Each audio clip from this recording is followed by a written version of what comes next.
Hi, this is Dennis with Second Chance Tackle. Today we're going to work on a classic, modern day classic. It's the Shimano Stradic. This one is the model 6000 FJ. They keep upgrading their models. They keep changing the numbers on them all the time, but this one's the FJ. It was brought into me by Tommy, and Tommy said, well, I got a problem here. My bail screw that holds the whole thing in has popped out. I need a replacement screw, and while you're at it, can you do me a favor and tune up the reel? So that's what we're going to do today. And first off, I had to go find the parts, and the parts are available, thank goodness. And I got these from Platinum Parts. They're down in Tampa, Florida. And if you need Shimano or some of the other brands' parts, well, that's a good place to go. Cindy and Kim down there are very helpful, and they certainly walked me through the ordering process, and they got me the parts I needed to fix this bail system. So I'm just going to see what's going on here. Sometimes there's a screw that goes under the handle here. In this case, it's not. And when I remove the exterior pieces and parts to service the reel, I certainly want to know that, because, well, among other things, you can rip off the handle if you don't do it properly. Let's take the spool off. You can start there. That simply screws out. And then this, I don't think that's held in by any clip. Some of these that you find on the Shimanos will have a little hex nut or a screw that goes through there. These should just pull off. They do. Just like that. And when you do this, make sure that you take into consideration where the pieces and parts are. So that's the bottom part. There's nothing else left on here. Notice that that bottom part does have 4 prongs and 4 indentations, and when you go to reset it, make sure that's correct. Then you have a series of spool shim washers inside that, and it's always good to keep track of where you're putting them. So when I take the pieces and parts off, they go into a parts tray. I use the bottom of a fast food container for that purpose. I'm just going to take the new parts that I have and just put them off to the side for a moment. And I could probably put that that retention clip in that right now, but what I'm going to do is I'm going to remove the bail assembly, or the rotor assembly, to get to the bail, so I don't have to fight about going around the axle or anything like that. All right, let's see what we have here for a nut. I always tell myself I should probably set this up ahead of time, and I never do. The good news is that I keep the tools close at hand. And in this case, this is a 12mm nut, and it follows the traditional counterclockwise removal and clockwise tightening. With that off, we should be able to remove this. I'm going to set the body aside for a moment so that we can go ahead and do the screw and replacement part while I have it here. So there's 3 pieces actually that got lost in this. I guess the screw must have popped out first. Then there's a little collar, and then there's a little tie-down nut, and it kind of works backwards. The tie-down nut is going to go in here. You'll see that there's 2 flat sides to it. So that kind of seats just like that as a button. And then it's my understanding that this collar goes next. It could or could not, I'm not quite sure. I think the collar's how the screw fits in too. And then that whole piece, well, I think it's probably going from the other side. So let's poke that out for a moment.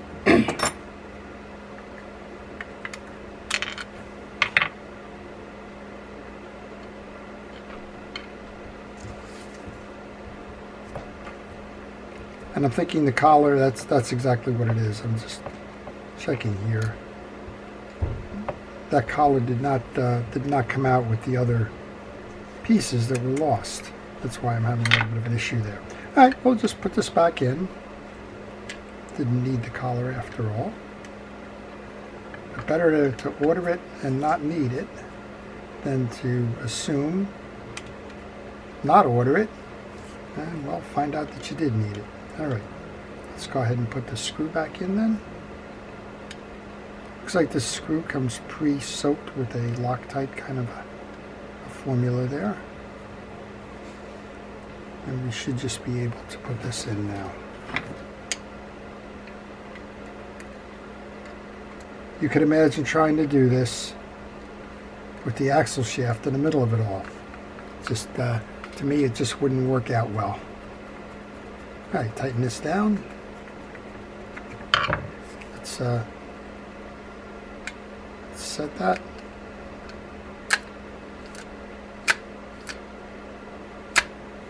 Seems to be doing what it should be doing.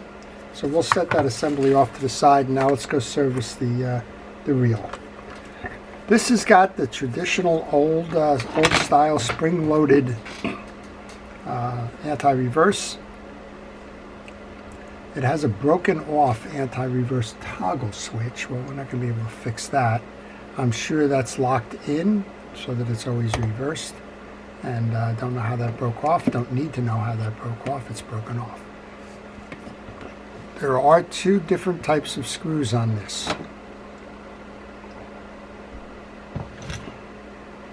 Silver and black. The silver should be the mounting screws to the body. Leave the black alone. You do not need to take this assembly off and apart. If you do, you're going to find out that there's a whole bunch of roller bearings and springs, and if they go pop, you're going to have trouble. Just a word of advice. I don't service this. It doesn't need to be serviced. It's friction driven. You do need to make sure that the collar inside this is grease free. And if there's any greases that loaded into this, make sure you do your best to clean that out. But you don't need to open it up just to inspect. Because if you do, you'll see some things that likely might get you a little distraught if they start flying out all over the place. Alright, the 4 screws are all the same. This should just lift off. It does. And as I mentioned, this has got an override to it, but this one is stuck in perennial on mode, which is alright. A lot of the modern day reels, it's just that. And here you can have a look at the roller bearings that ride inside. And again, if you take this plate off here, you're going to see the screws, or the springs rather, scattered throughout. This one's hard to mess up in the reinstall because it's got a recess here. It's just going to sit in that recess for reinstall. And we're just going to set that. Take the 4 screws. I'm going to actually put them right back where they came out of. And I'm going to leave that off to the side here. Once we remove the anti-reverse clutch, you get a better look at what's going on here. We do have an override switch. I was incorrect earlier. I thought it broke off from the top. It's below here. So just be aware of that when you go to reset the anti-reverse clutch. We'll show you how to do that. I don't think this piece comes out. I just took this screw out of the top. I don't think that comes out without removing the body first. So we'll do that next. We're going to grab our, I think we have to put the rotor back on for a moment to get the handle off.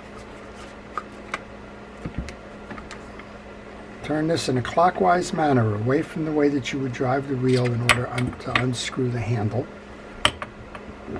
This reel's got a lot of salt on it, so I'm going to put a little squirt on the joints where that salt tends to accumulate, and we'll put that into the parts tray as well. Okay, we're going to have to do a couple of different things here, and again, I think the case traps this to get that off.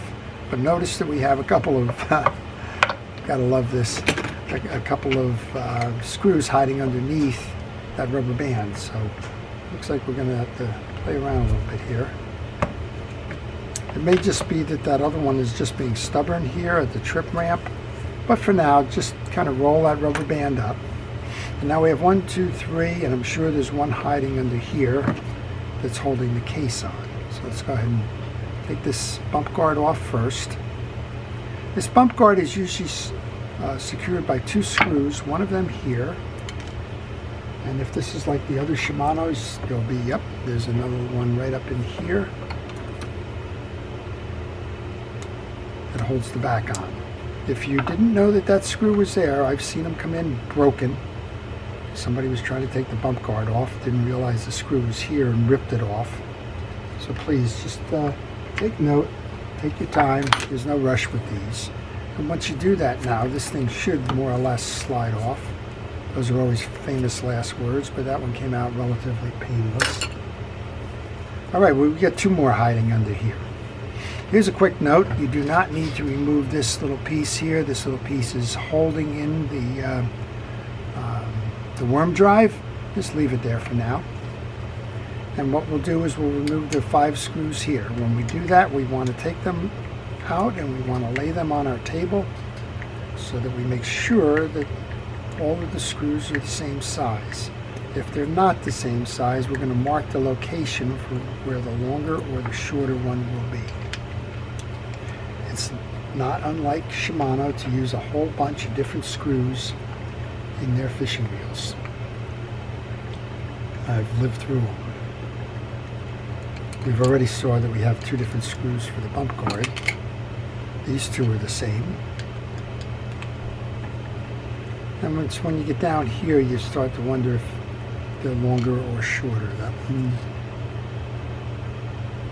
That's a little shorter. I'm going to put that off to the side. 2 more in here. That one's definitely shorter. You can tell that by the amount of turns it takes you to loosen the screw. So that's a bottom one. And probably got the same with this. So we're going to have 2 short screws. One that could or could not maybe be the same. Oh, there you go. All right. So we're going to remember that the short screw on this one belongs in this hole. That the 2 that I've left up top there belong in bottom and side. And that these 2 belong up top. How we're going to remember that? Oh boy. I don't know. Just lay them up here. Normally I would like to put these into my parts tray because, well, they're easy to bump and lose. In this case, we'll just kind of leave them there for now. All right, we should be able to separate the case now. The back side of the case is what will come off. There's an arm side and a not arm side. And this one looks pretty clean. If anything, I would say that this reel probably just needs a good amount of grease and lube to set it on right again. I'm going to just take a kitchen scrubby and some rod and reel cleaner while I got it. If there's any downside to this series of the reel, it's that they're white cases and it shows everything.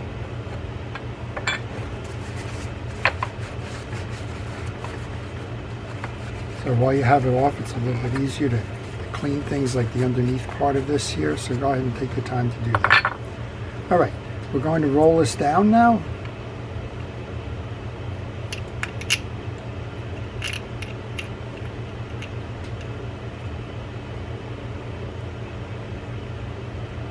And you can see that this has got a worm drive as opposed to a crosswind block. Not sure if we can just get this out by itself. Yeah, we can. All right, that makes that good. That's a very nicely made gear there. I'm not sure what the componentry of it is, but it's very nice. Let's take a look at what you have here then. You have a pawl assembly here, and you have your crosswind block. Of course, when they do this, they just want to kind of play around with you a little bit. The screws are on the other side of this. That would make sense, right? Let's take this off, we'll show you. As I mentioned, this shield is what's holding your bar and it's holding your worm gear. Now you don't need to remove the worm gear as part of the service, but we'll make certain that we take the bar out so that we can remove the other piece of this. And when you do this, I know I'm leaving parts on the table and that makes me nervous. But I don't want to go too far with that. When you do that now, you can rotate this.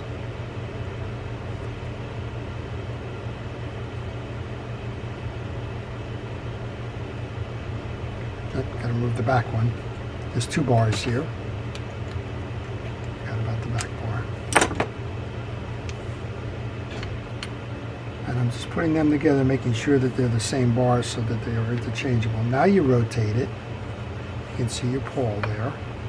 Now you can take your 2 screws out. And now you're seeing why people send these off to the factory for service. Because, well, there's a lot of moving pieces and parts here. And it's probably a good place to tell you, take pictures along the way so that you can find reference points, should you need them, in your reinstall. Okay, those 2 are off. Now, as I mentioned, the reel's very clean. Probably didn't need to go through all this trouble, but that's all right. It's a service, and what I like to do with the service is to take the reel apart completely so that we can do the right inspection, right cleaning, and proper maintenance to it. A lot of folks will just come in, smear some grease around. I'm not a fan of that.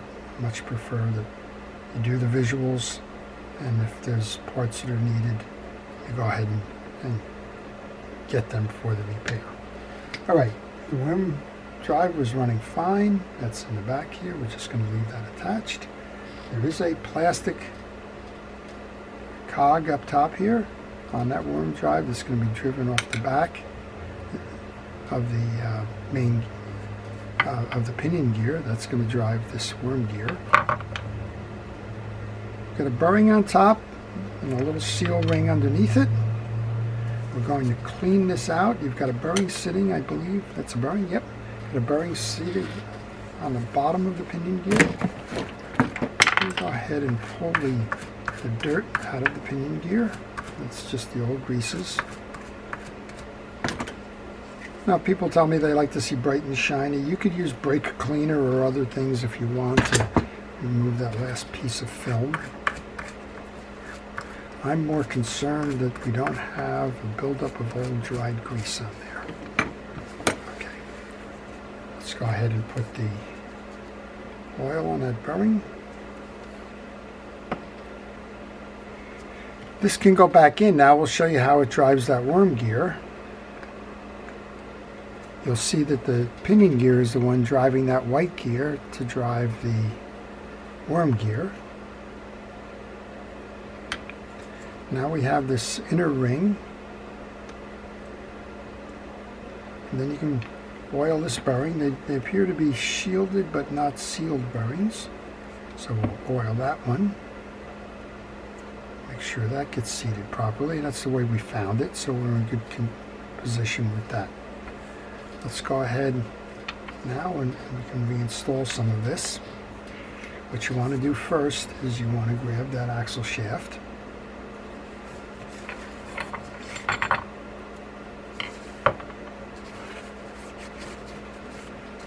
And while I'm staring at that, let's go ahead and make sure we get some oil onto the bearing in the case. And let's make sure we put a little bit more grease onto that pinion gear there.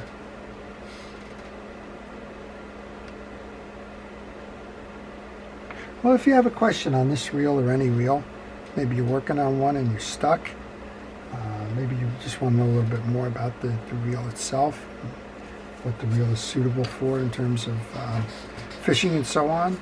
If you leave those questions in the comment section, I will try to answer those for you. We're going to bring the axle shaft through now,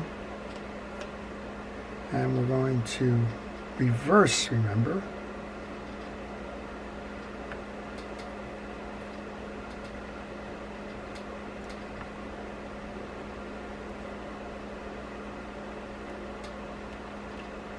And remember, the screws are going on the back side of this, not the front side. Kind of curious, but that's how they do it. I've seen some strange designs, so I can't comment one way or another whether this is oddball or not. It's just unusual if you were expecting to see the one when you go to remove the reel. Fortunately, there's no drive on the back of that main gear like you would find on traditional oscillating systems. And without that drive, well, it's real easy to remove the main gear. Just pull it out. It's not going to bump on anything. All right, those two are on. We did mention pawl. Let's go ahead and oil that pawl. That pawl's kind of an interesting little thing. It's almost like a stick. Then we can rotate this around. We have the two of these posts now. We noted that one came in from each side. This one goes through the carrier on the one side. And when you do this, this has got to be flush to the bottom of the case. And there's a little hole that it seats in on the top. So you got to work to make sure that it gets aligned properly.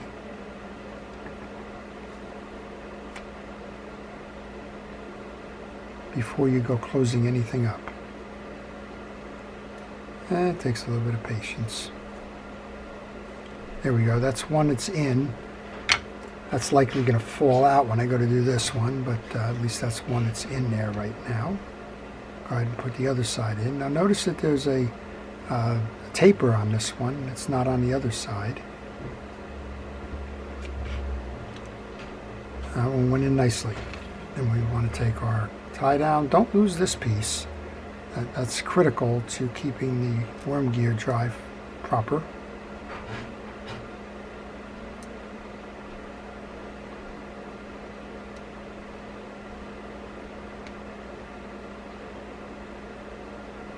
Just lining it up. I've flipped it over a couple of times now. Okay, and then we have the two screws for this assembly.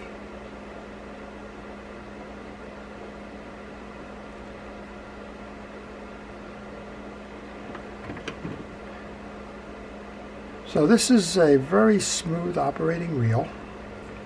You can see the way that it's been designed. It's not an inexpensive reel. This is one of the earlier generations. I think the newer ones are well up there in price. But all of these are pretty much following that same design. Okay. All right, with this back together as far as we've taken it now, we should be able to turn the gear and have a nice free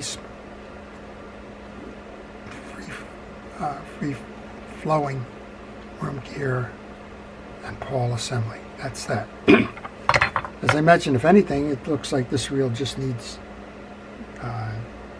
grease, kind of the old 5,000 oil change, 5,000 mile oil change to it. I don't think that this has ever been serviced. So let's go ahead and just do the same thing here. We're going to pull the old grease out of the main gear. We're going to check the teeth. Make sure that they're all good. I'm going to come right back in now and put new grease onto those teeth. Now some of you are noticing that it's white grease, the Shimano grease, being replaced by blue grease, the pen grease.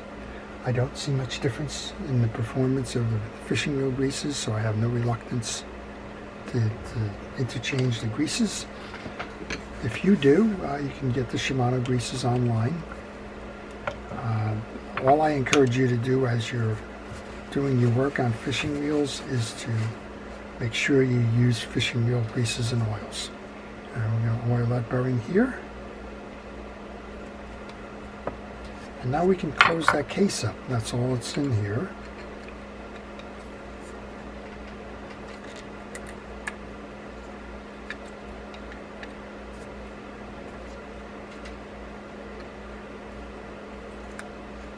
Here's a stud I'm trying to line up here. It's giving me a little bit of an issue. There we go. We got it.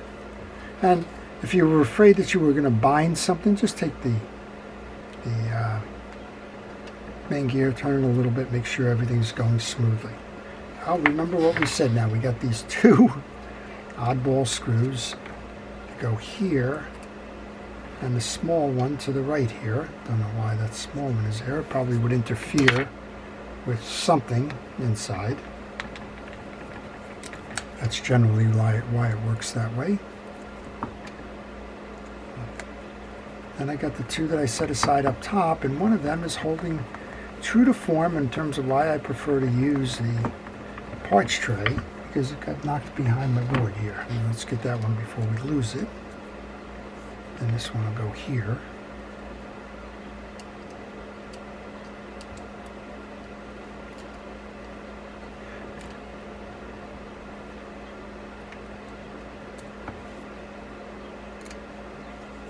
And these two can get closed up next.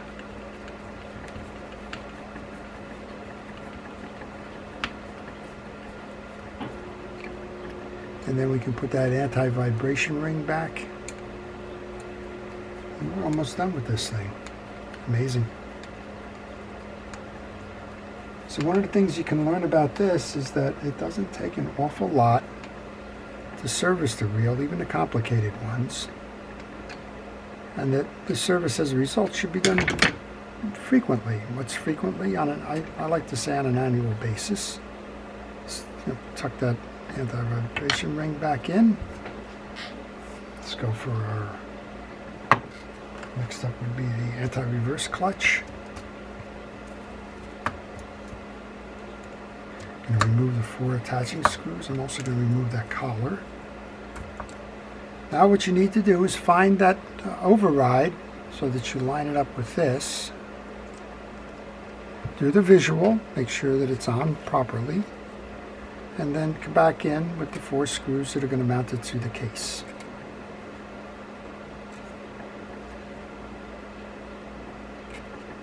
This is a good place that you can go back and look at your pictures if you were trying to figure out which holes, because there's a couple more holes in this than there are screws, right? There's 2 more holes here.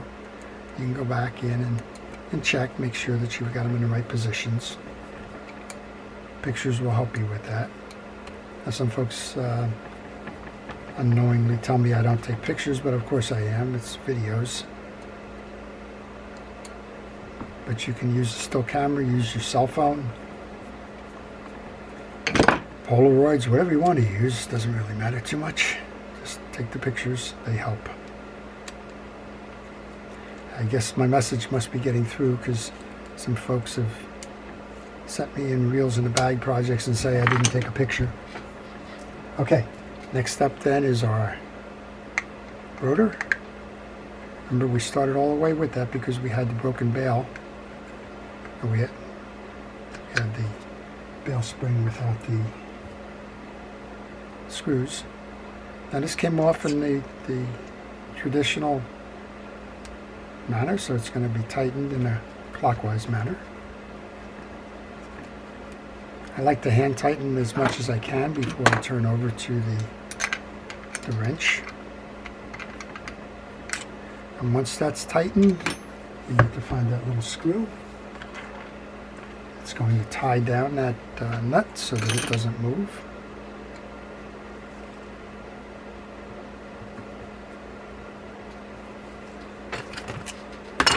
That's the wrong screw.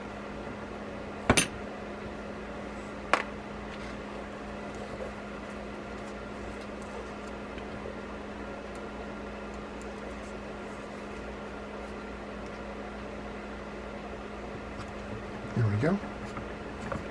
And now we can put the bump guard on.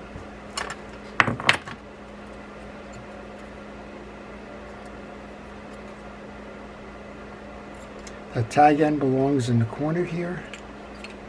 Kind of square it up and slide it through. Don't force anything.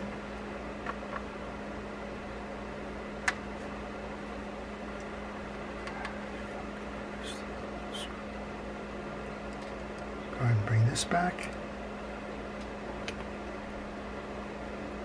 And then remember that long screw goes on the other side.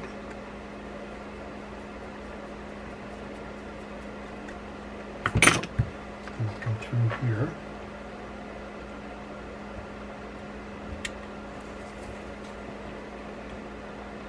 And I think I used a micro driver for that one. There we go. We'll go ahead and get that collar. And we can get the little click ratchet.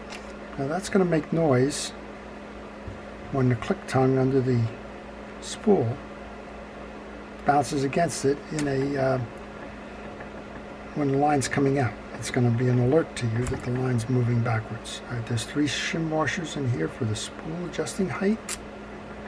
If your line is coning one way or another, you can add or remove these. 3 is what standard is kind of standard with Shimano's. So you're kind of limited with that. Let's go ahead and take a look at the drag set while we're in here. This is a clip. Make sure that you hold that tight. And if I remember, these have been upgraded, and that's okay. These are Carbon Tex washers. They're dry. They can be dry. We're going to leave them dry. Carbon Tex washers, what you want to make sure about is that they are still have a lot of meat on them. You can tell that by the cross hatching on these. This is a 6 drag washer set. You have 2 washers that are called keyed washers. They go high and low. On the Shimano reel, that first drag washer in has got a bigger opening on the bottom in the center than the others. So we put one of those in with the wide opening. Then we put the keyed washer in. The second of the washers. The middle washer on a 6 drag set is always the eared washer. I say always. So Penn just came out with this Versa drag. And they've actually allowed you to change that up for more or less drag. But for the most part, in a 6 drag setup, it's always that way. Then you have your clip going back in. I always hold that clip with the one side because it is a spring. And from experience, it will shoot from time to time. All right, let's go ahead and put this back on. This is the click tongue that's going to make the noise right there. You know, when it's backpedaling, it will hit the ridges here and make that noise. It looks like there's a little bit of dirt in there. Let's just kind of do a wipe down there.